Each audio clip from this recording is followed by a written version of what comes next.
donde el ruido es indispensable o no se puede evitar. Como por ejemplo, cuando sencillamente Colombia mete un gol. ¿Nadie queda callado?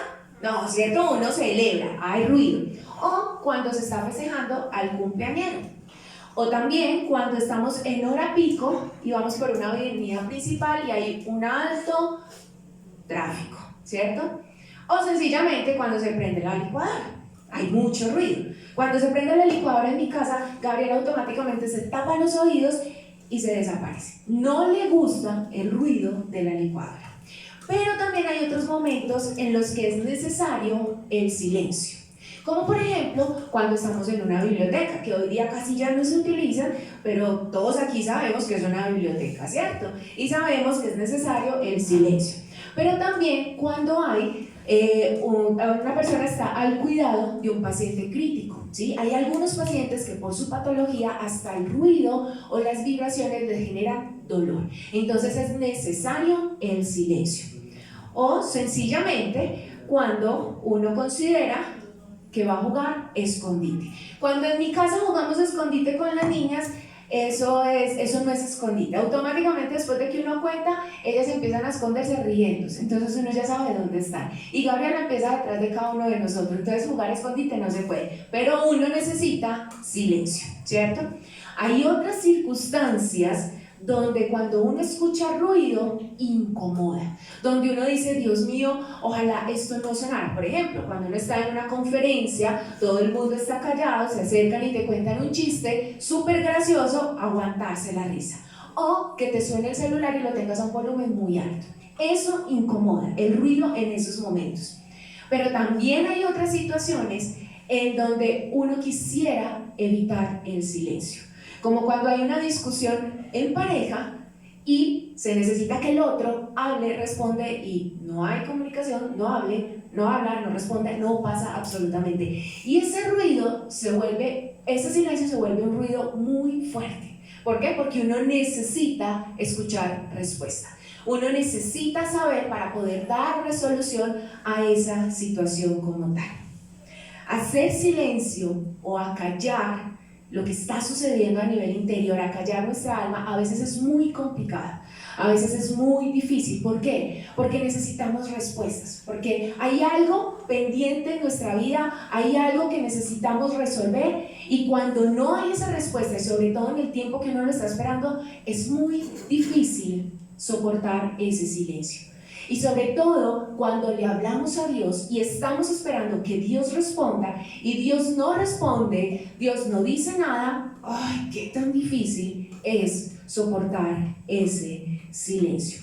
Y eso hace que en muchas ocasiones empecemos a escucharnos a nosotros mismos y que seamos nosotros lo que hablemos porque no escuchamos una voz de parte de Dios, o que pidamos consejo en otras partes y empecemos a escuchar otras voces diferentes a Dios. ¿Por qué? Porque Dios no habla. Selah es una expresión hebrea. Es una expresión que se utilizaba o que hace referencia, digamos como un término técnico que se utiliza en la música.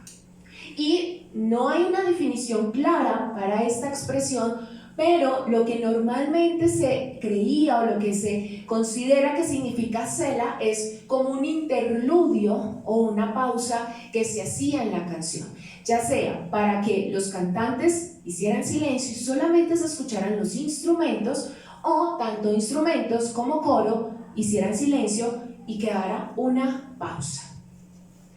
Era un momento en el cual necesitaban tener silencio. ¿Para qué? Para que lo último que se hubiese cantado quedara grabado en la mente y se pudiese entonces reflexionar o meditar al respecto. Necesitaban hacer un Selah o hacer un silencio.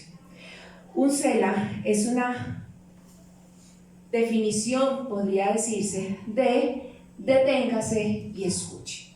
O sencillamente de pare y piense en esto. El Selah es un momento de silencio, donde interrumpo la canción, donde interrumpo la oración para poder ir a un nivel de mayor profundidad. ¿Alguno de ustedes alguna vez había escuchado o leído esta expresión hebrea?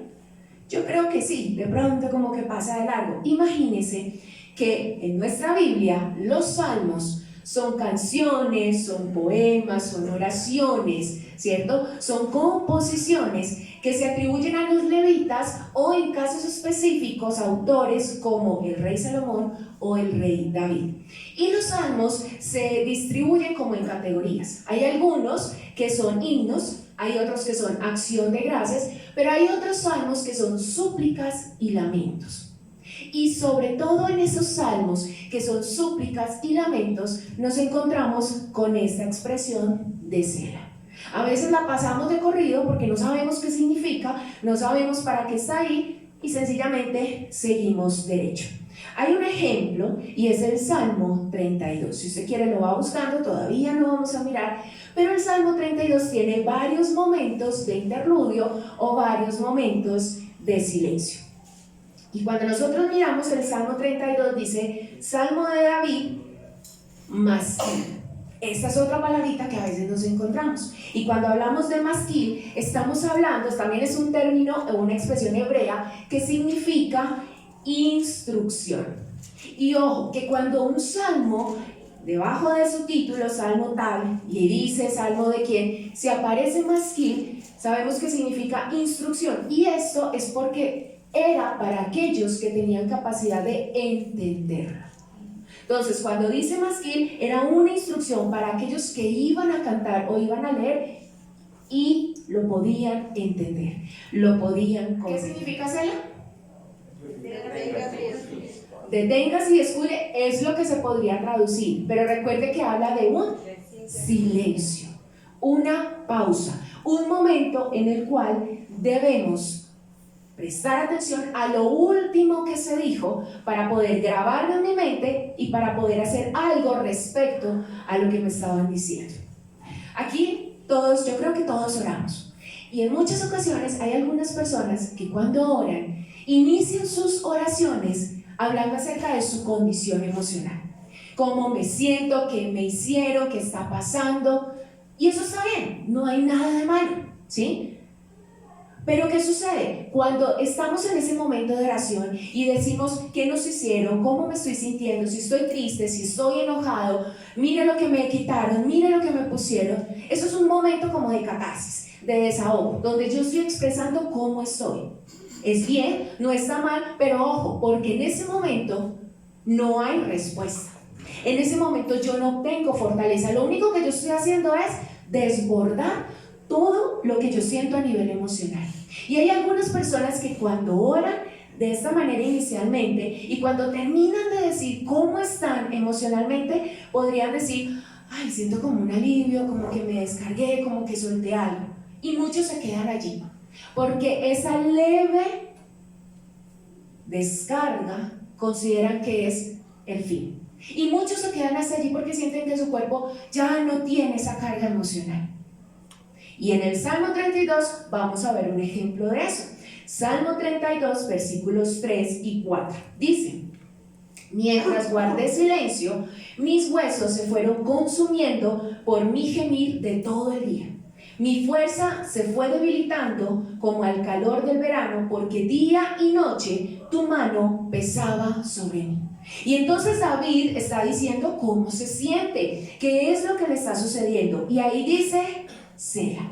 Es decir, pare un momentico y piense sobre lo que está diciendo. ¿Por qué? Porque es necesario que nosotros tengamos claro cuál es la condición de nuestro corazón. ¿Qué es lo que está pasando? ¿Qué es lo que está sucediendo? ¿Quién está en contra? ¿Quién está haciendo algo en mi vida? Pero no para quedarnos allí, no para sencillamente seguir llorando respecto a nuestra condición, sino para avanzar. Y hay algunas personas que pueden avanzar. Y después de desahogarse, después de manifestar la condición del corazón, recordamos quién es Dios.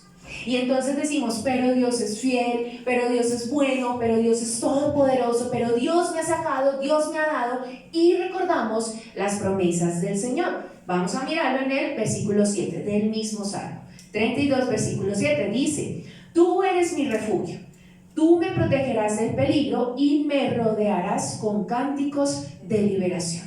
Y hay otra pausa, ¿cierto? Entonces, no solo me desahogo en mis momentos de oración con el Señor, no solo hablo acerca de la condición en la que me encuentro, sino que después de hacer esa catarsis, yo recuerdo que Dios es bueno, yo recuerdo que Dios es fiel, yo recuerdo que Dios es mi refugio, yo recuerdo que Dios es todopoderoso, pero muchos se quedan allí y salen de ese momento secreto. Y entonces, sí, eso es lo que me pasa, pero Dios es fiel, Dios es todopoderoso, y hasta allí llega la oración. Pero hay algo más después de eso. Y vamos a mirar y vamos a evaluar cómo es nuestro proceso de oración delante del Señor. ¿Me quedo solo en el desahogo? Del desahogo paso a reconocer quién es Dios en mi vida y hasta allí llegamos. O vamos al tercer punto, y es que el tercer punto de un bosquejo, de una forma en la que podemos orar delante del Señor, es que podamos escuchar al Señor. A veces solo decimos cómo nos sentimos, reconocemos que ha hecho Dios, pero no escuchamos a Dios. Sencillamente, amén, gracias, y nos retiramos, pero no escuchamos la instrucción del Señor. ¿Recuerda que son más que instrucciones? Pero seguimos de largo. Hablamos y hablamos y hablamos y le decimos al Señor qué es lo que está pasando, qué es lo que está sucediendo, pero ¿escuchamos qué nos dijo Dios? De toda esa situación, ¿qué debemos hacer al respecto? ¿Y sabe por qué sucede esto? Porque a veces no escuchamos en nuestros momentos de oración. ¿Por qué no escuchamos a Dios? Porque no acallamos nuestra alma, porque seguimos dándole vuelta a la condición en la que estamos. Y recuerde que eso no está mal, pero el objetivo no es quedarnos sobando la condición en la que estemos. El alma sigue gritando nuestros pensamientos, nuestras emociones, y eso nos impide escuchar la instrucción de Dios. Es decir, ¿qué debo hacer al respecto? Versículos 8 y 9 del Salmo 32. El Señor dice: yo te instruiré y te mostraré el camino que debes seguir. Yo te daré consejos y velaré por ti. No seas como el mulo o el caballo que no tienen discernimiento y cuyo brío hay que domar con brida y freno para acercarlos a ti. Y esto es fuerte, porque nos acaba de decir: no sea como el mulo o el caballo, que hay que agarrarlos para que frenen, para que escuchen. No siga de largo, es lo que nos está diciendo aquí el salmista. Pare un momento y escuche la instrucción de Dios. Entonces aquí puede surgir una pregunta de, bueno, ¿y entonces yo cómo debo orar al Señor? O sea, ¿yo cómo hago para que evidentemente mi oración no quede pegada al techo, sino que pase y yo pueda recibir respuesta de Dios? Hay algo muy importante, y es que Dios no es nuestro siervo, ¿sí? O sea, Señor, vine a orar, atento, toma nota y haz lo que te voy a decir. No, el Señor no es nuestro siervo. Dios no está pendiente para decir: ahora va a orar, listo, de una para darle todo lo que está pidiendo. No, y eso lo tenemos que tener muy claro. Dios es todopoderoso, Dios todo lo puede hacer, pero lo que Él más desea es que nosotros tengamos intimidad y nos acerquemos a Él. Ese es el mayor anhelo del Señor. No es cumplir todos nuestros deseos y nuestros caprichos, sino que nos acerquemos confiadamente y podamos intimar con Él, porque muchas de las situaciones que nosotros vivimos tienen ese objetivo. ¿Cuál? Acercarnos a Dios, siempre y cuando escuchemos, porque de lo contrario lo que va a suceder es que nos vamos a apartar más. Pero si yo estoy atento a la voz de Dios, lo que Él me dice, esas situaciones que vivimos en el día a día, lo que carga nuestra alma, lo que hace que estemos angustiados, preocupados, de mal humor, si no escuchamos la instrucción de Dios, lo que va a hacer es alejarnos, pero el objetivo es completamente contrario. Y para responder a esa pregunta de ¿y entonces cómo debo orar? ¿Qué debo hacer? Primero vamos a mirar unas cuantas cositas que impiden precisamente que podamos recibir cuando oramos. según lo que nosotros estamos pidiendo. ¿Qué es lo que impide que nuestras oraciones puedan ser respondidas? O sencillamente oré, pero no pasó nada. Vamos a hacer una revisión. Solo hay 3 ejemplos, hay más, pero solamente 3 ejemplos. Primero de ellos, cuando oro, hay malas intenciones. Santiago capítulo 4, versículo 3 nos habla acerca de los malos deseos que vienen del corazón. La palabra dice: y cuando piden, no reciben porque piden con malas intenciones para satisfacer sus propias pasiones. Pero yo, ¿por qué no recibo lo que le estoy pidiendo con tanto fervor a Dios? Vengo pidiéndolo y orando y creyendo y no pasa nada. Analicemos, ¿será que hay una buena intención? ¿Lo estoy pidiendo solo por complacerme, por quedar bien delante de algo? ¿O cuál es la verdadera intención cuando pido? Otro ejemplo, la falta de perdón. Marcos 11, 24, 25. Y es que cuando yo me acerco al Señor, yo me debo acercar con un corazón sincero. Yo no puedo esperar acercarme a una persona de manera hipócrita, sobarla, solamente para recibir algo a cambio. Eso no es correcto. Y la palabra dice: por eso les digo, crean que ya han recibido todo lo que estén pidiendo en oración y lo obtendrán. El 25. Pasa al siguiente, por favor. Y cuando estén orando, si tienen algo contra alguien, perdónenlo, para que también su Padre que está en el cielo les perdone a ustedes sus pecados. Y esto es algo que puede suceder muy sencillo. Y es que voy, oro al Señor, me presento, pero yo tengo una cuenta pendiente. Hay algo que yo no he resuelto. Hay algo que en mi corazón en contra de alguien. Podría ser otra causa. Y otro ejemplo, cuando hay injusticia. Mateo capítulo 7, versículo 11 y 12. Usted ya en su casa puede repasar estos 3 ejemplos, no son los únicos, son algunos ejemplos de por qué algunas oraciones no son respondidas o se demoran. Mateo capítulo 7, versículo 11 al 12 dice: pues si ustedes, aun siendo malos, le dice el Señor al ser humano, a nosotros, saben dar cosas buenas a sus hijos, ¿cuánto más su Padre que está en el cielo dará cosas buenas a los que le piden? Versículo 12 dice: así que en todo traten ustedes a los demás tal y como quieren que ellos lo traten a ustedes. De hecho, esto es la ley y los profetas. ¿Cómo es mi trato con las demás personas? Miren que son cosas muy sencillas del diario, de convivencia, ¿sí? ¿Cuál es el deseo o la intención que hay en mi corazón? ¿Hay buenos deseos? ¿Hay buenas intenciones? Cuando yo deseo que algo llegue a mi vida, ¿es con qué objetivo? ¿Será que yo tengo una cuenta pendiente con alguien? ¿Hay rencor en mi corazón? ¿Hay falta de perdón? ¿O sencillamente soy injusto en el trato con las otras personas? Y no las trato, no les hablo como debe ser, de manera amable, sencillo. Así que en todo traten ustedes a los demás tal y como quieren que ellos los traten a ustedes. Y a veces esto es muy complejo. Estas son algunas de las razones por las cuales una oración que hacemos delante de Dios puede tardar en ser respondida o sencillamente nunca llega. Hay otras, como el pecado, ¿sí? Nosotros debemos organizar la casa, debemos mirar, debemos saber qué es lo que está pasando.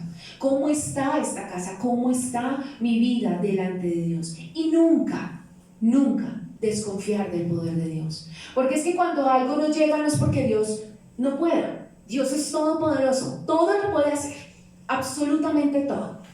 Nunca debemos desconfiar del Señor. Quiero que vaya a Juan capítulo 14, versículo 13, porque aquí hay una oración que cuando oramos, cuando estamos anhelando, nosotros nos pegamos mucho de este versículo y decimos: ¿pero qué pasa? O sea, yo oro, listo, yo no tengo deudas pendientes, no tengo rencor con nadie, soy súper amable, trato muy bien a las personas, no hay nada malo en mi corazón, y hacemos checklist y decimos: estoy, ok, perfecto, ¿sí? Y decimos: pero es que la palabra dice lo siguiente: cualquier cosa que ustedes pidan en mi nombre, yo la haré.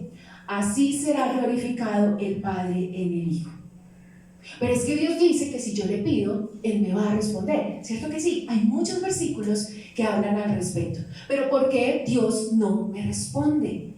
Porque si estoy haciendo las cosas de manera correcta, desde mi juicio, no hay una respuesta de parte del Señor. Y aquí hay dos aspectos muy importantes contenidos en este pasaje.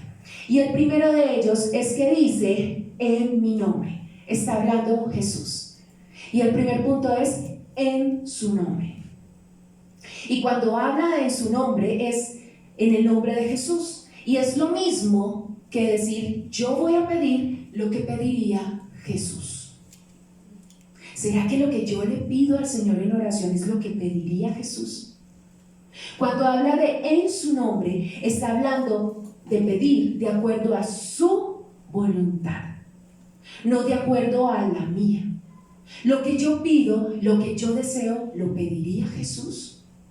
Es Jesús hablando y dice, cualquier cosa que ustedes pidan en mi nombre. ¿Sabe qué es lo que pasa? Que a veces nos quedamos aquí, cualquier cosa, y nos enfocamos es allí. Es que la palabra dice que todo lo que yo pida lo voy a obtener, y no se trata de eso.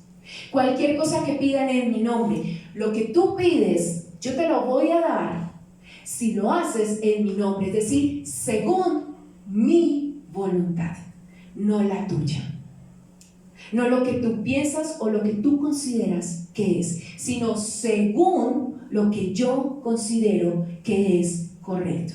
Hay muchas cosas por las cuales le podemos pedir a Dios, pero finalmente Él va a hacer su voluntad. Y a veces, no sé si a usted le ha pasado o ha escuchado a alguien que uno dice, pues yo le pido a Dios, pero finalmente Él hace lo que Él quiere y sale por donde Él quiere. Entonces, como, ¿para qué le pido? Pues que haga lo que Él quiera.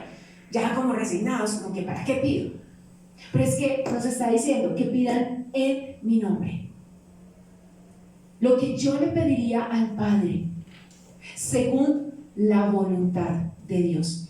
Primera de Juan, capítulo 5. Ahorita vamos a regresar al versículo de Juan 14. Primera de Juan, capítulo 5, versículos 14 y 15. Es uno de esos pasajes que también nos hablan acerca de eso. Dice, esta es la confianza que tenemos al acercarnos a Dios, que si pedimos conforme a su voluntad, Él nos oye. Si pedimos conforme a qué?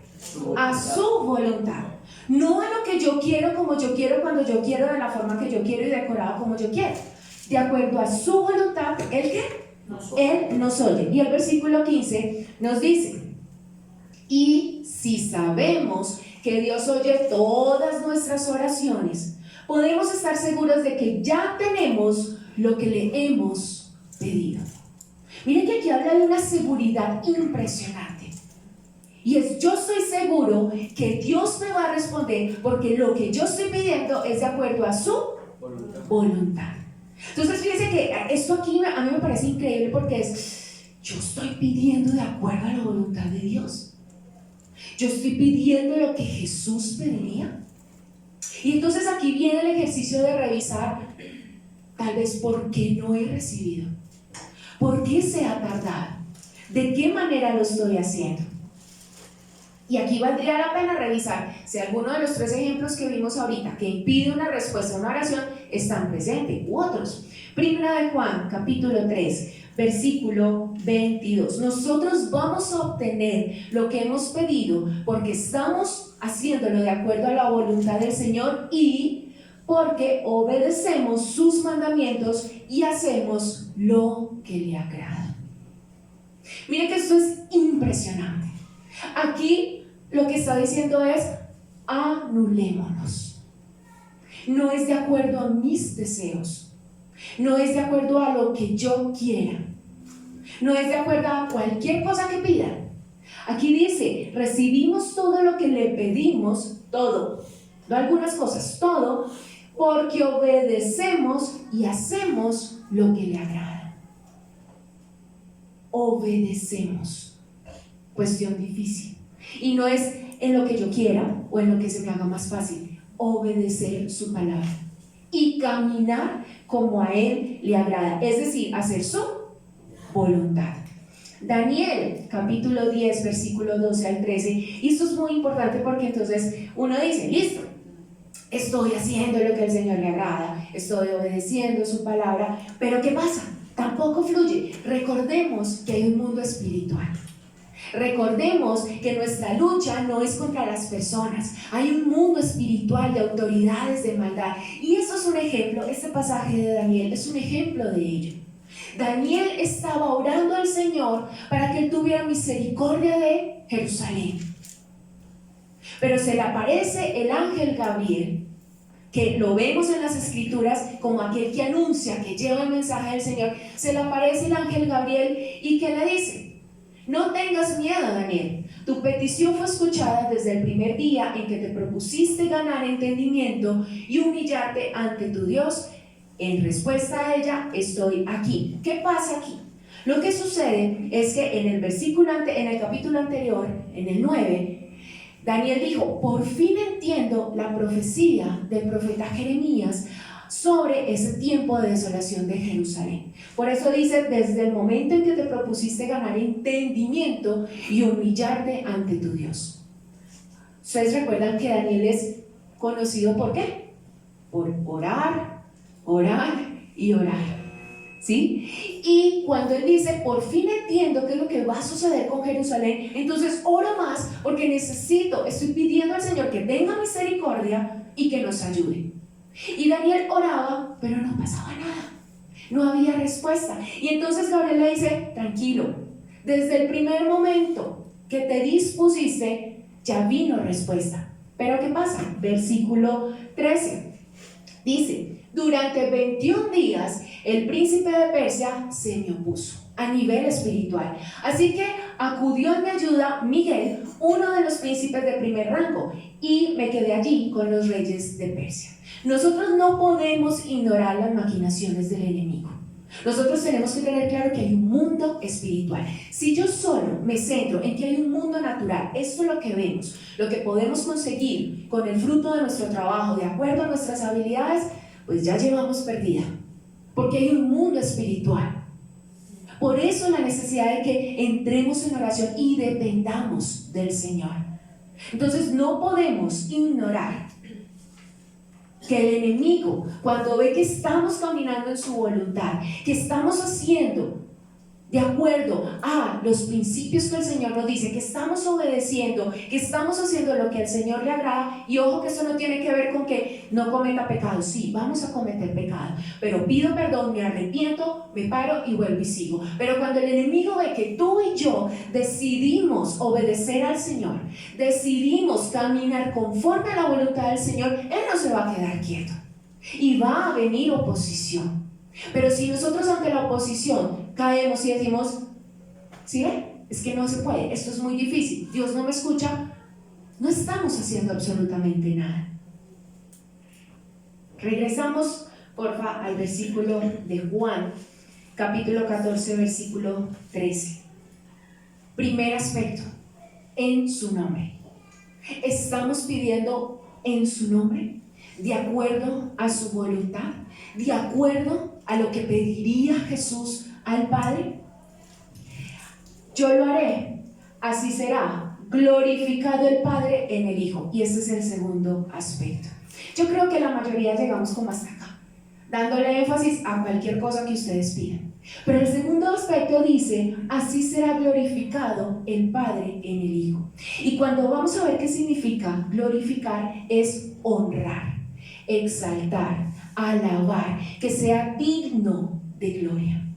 Y es que el objetivo de que Jesús hiciera milagros, el objetivo de que Jesús predicara, ¿era cuál? Que el Padre fuera exaltado, que el Padre fuera glorificado. Jesús en la tierra estaba subordinado al Padre. Él no hacía lo que él quería, él hacía lo que el Padre le decía que debía.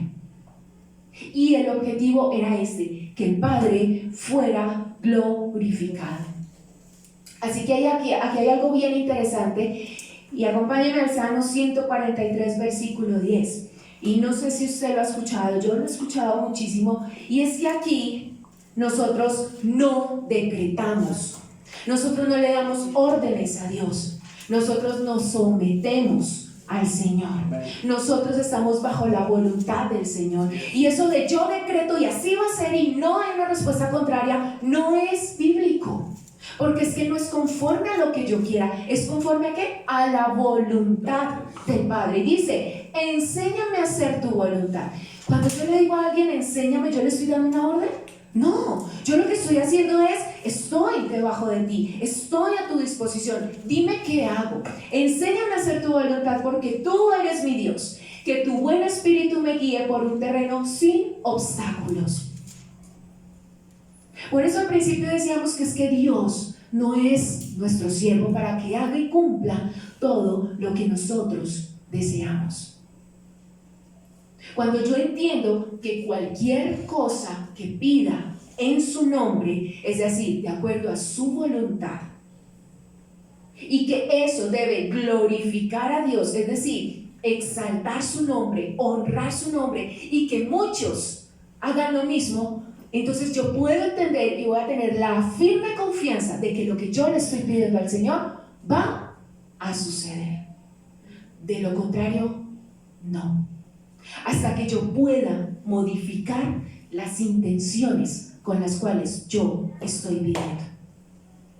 Salmo 32:8. Regresemos a nuestro ejemplo, a nuestro masquil, a nuestra instrucción. El versículo 8 dice, el Señor dice, yo te instruiré, yo te mostraré el camino que debes seguir. Yo te daré consejos y velaré por ti. ¿Qué hace el Señor? Instruye, nos muestra, da consejos, nos guía. ¿Para qué más? Y fíjense que esto va muy directo a nuestro ego, a nuestra capacidad de resolución humana, al decir, yo lo tengo claro, yo tengo control, yo sé qué está pasando, yo sé de qué manera me muevo. Las cosas se van a dar porque tengo 1, 2, 3. Y no quiero decir que planificar sea malo. A mí me encanta planificar. Y si no hay una planificación, a mí me anda como algo. Pero es que no depende de lo que yo quiero. No depende de cuánto yo haga. Depende de la misericordia de Dios. Depende de la voluntad del Señor. Y si eso que yo estoy pidiendo glorifica al Padre, tengamos la firme confianza de que lo vamos a ¿qué? A recibir. Y no debemos dudar. El Selah es un momento de silencio. Es un momento de silencio donde escuchamos la instrucción del Padre. Y es un momento que nos lleva a confiar en el Señor. Hay un salmo que a mí me encanta, una parte de él me lo regalaron cuando cumplí 15 años y pues evidentemente yo lo interpreté mal. Y yo lo interpreté como Dios va a hacer todo lo que yo quiera y Él me va a dar todo lo que yo quiera. Acompáñenme al Salmo 37, versículos 3 al 7. Versículo 3 dice, confía en el Señor y haz el bien. Establécete en la tierra y mantente fiel. Versículo 4. Deleítate en el Señor y Él te concederá los deseos de tu corazón. Encomienda al Señor tu camino, confía en Él y Él actuará. Hará que tu justicia resplandezca como el alba, tu justa causa como el sol de mediodía. Devolvámonos al versículo 3. Dice, deleítate en el Señor y Él te concederá los deseos de tu corazón. Y esto, como Juan, de cualquier cosa que pidan, a veces se ha malinterpretado. Listo, yo voy a la iglesia, yo oro, yo hago lo que es correcto, y Dios, ¿qué va a hacer? A conceder los deseos de mi corazón. No, no es así. ¿Quién es el rey? ¿Quién es el rey? El Señor. ¿Al rey le dan órdenes? No. ¿El rey qué hace? Concede. ¿De acuerdo a qué? A su voluntad. Deleítate en el Señor y Él te concederá los deseos de tu corazón. ¿Qué va a conceder? De acuerdo a lo que Él considere que es correcto. No todo lo que yo pida, como yo lo pida y cuando yo lo pida. porque Él es el Rey, porque Él es el que concede. Pero no nos guardemos, no nos olvidemos del versículo 7 del Salmo 37, y dice: guarda silencio ante el Señor y espera en Él con paciencia. No te irrites ante el éxito de otros, de los que maquinan planes malvados. Guarda silencio y espera. Qué difícil. Y qué difícil cuando mi alma está gritando y cuando mi alma necesita una respuesta. Y cuando veo que otros son bendecidos, cuando veo que otros obtienen lo que piden y yo no. Pero el Señor me dice: guarda silencio. El Señor nos dice: confía. El Señor dice: haz el bien, sé fiel, deleítate en mí, encomienda, es decir, depende completamente de mí. Y tranquilo que yo voy a hacer el resto. Pero guarda silencio para que puedas escuchar mi instrucción. De lo contrario, no vas a saber qué hacer. Y seguimos dando vueltas en el desierto. Guarda silencio ante el Señor y espera. Eso es Selah. Cada vez que usted esté leyendo su Biblia y vea algunos salmos, incluyendo el capítulo 3 de Habacuc, usted también se va a encontrar ese silencio. Recuerde, ese silencio nos está diciendo: espere, vuelva y lea lo que está arriba y medite profundamente en eso, para que quede grabado en la mente y podamos hacer algo diferente. Le invito a que se ponga sobre sus pies. Y así como dice el Salmo 37, confía, deleítate. Vamos a deleitarnos en el Señor. Que nuestra vida sea un deleite delante de Dios. Que yo pueda derramar mi corazón. Que yo pueda decirle: ok, Señor, estoy triste, estoy con mucha rabia, estoy decepcionado, ya no tengo esperanza, ha sido difícil. Tú eres bueno, tú eres todopoderoso, tú todo lo haces. Pero ahora, Señor, necesito escucharte. Ahora necesito que tú me hables. Necesito que tú me digas qué debo hacer. Cierra sus ojitos ahí donde está y háblele al Señor. La palabra dice que Él está atento a la oración que nosotros levantemos delante de Él. Él se interesa por nosotros, aunque Él ya sabe todo. Él tiene conocimiento de cada uno de nosotros y sabe de qué tenemos necesidad. Pero Él quiere que le hablemos. Él quiere que podamos venir delante de su presencia. Señor, te pedimos, Espíritu Santo de Dios, que seas tú en este lugar, Señor. Que seas tú en este momento, Espíritu Santo de Dios. Confiamos, Señor, y entendemos, Padre, que tú eres bueno, que tú eres todopoderoso, Señor.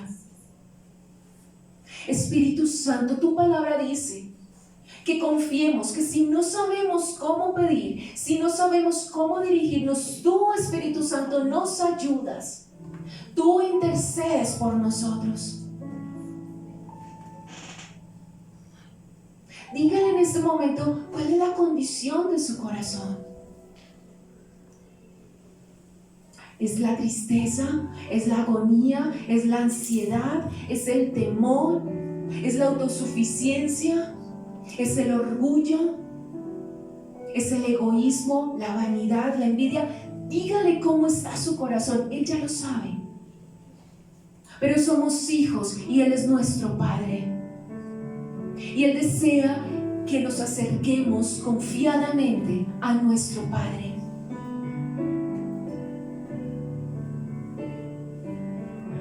que recordemos y tengamos claro quién es Él, que Él no miente y que todo lo que sale de su boca se cumple.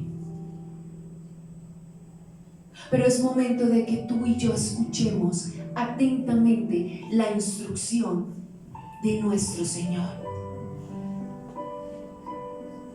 Es momento de que escuchemos atentamente lo que Él nos quiere decir, lo que Él quiere hablar a nuestra vida, lo que Él nos quiere enseñar. Confía en el Señor, haz el bien, establécete en la tierra y mantente fiel. Deleítate en el Señor y Él concederá los deseos de tu corazón. Encomienda al Señor tu camino, confía en Él y Él actuará. Guarda silencio ante el Señor y espera en Él con paciencia.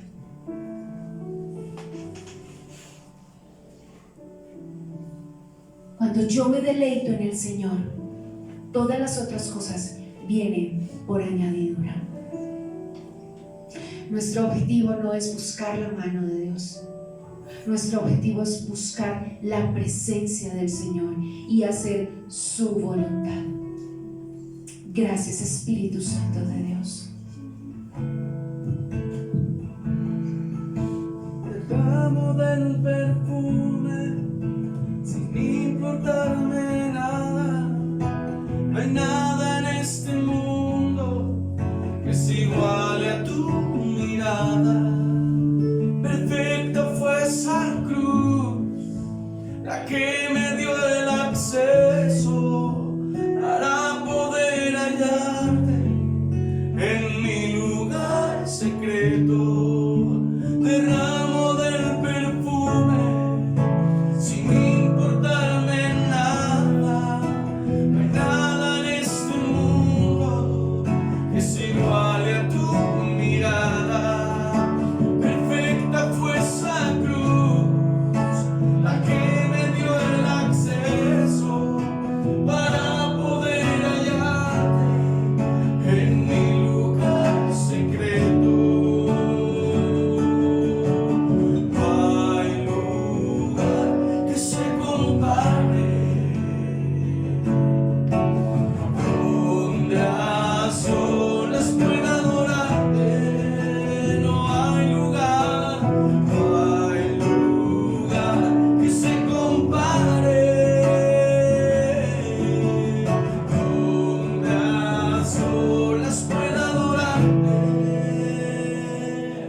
Derramo del perfume sin importarme nada. No hay nada en este mundo que se iguale a tu mirada.